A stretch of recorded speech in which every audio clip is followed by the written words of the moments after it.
عندي أختي ما بتنام كلش يعني. لما بتنام في الليل كوابيس تجيها كثير. ويعني تقرأ سورة البقرة وهي ملتزمة يعني. ورغم هذا قالوا لها الرقية الشرعية وكذا وكذا، وما يعني مو قادرة تنام يعني على الآخر، يعني كل يوم هذا الشيء، مو بيوم محدد. طيب يعني هل هي عندها مرض عضوي معين يحتاج إلى علاج طبيب؟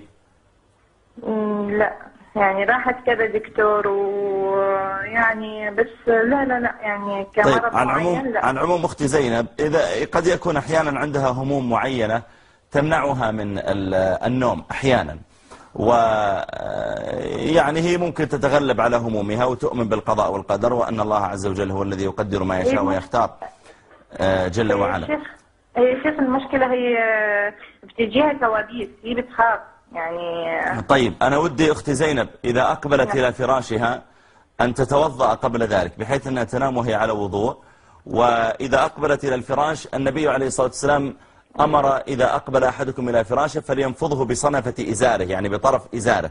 هم كانوا يلبسون إزارا كالإحرام، فالآن الإنسان ما يلبس إزار في الغالب، وبالتالي لا يكون هناك طرف للثوب، فخليها تحركه بالشرشف، تقول بسم الله وتحركه بالشرشف، وتنام على جنبها الأيمن وتقرأ آية الكرسي قبل ذلك، وتجمع كفيها وتنفث فيهما ريقا يسيرا، وتقرأ قل هو الله أحد والفلق والناس، وتمسح وجهها وما أقبل من جسدها، ثم تفعلها مرة ثانية، تنفث وتقرأ وتفعلها مرة ثالثة، وبإذن الله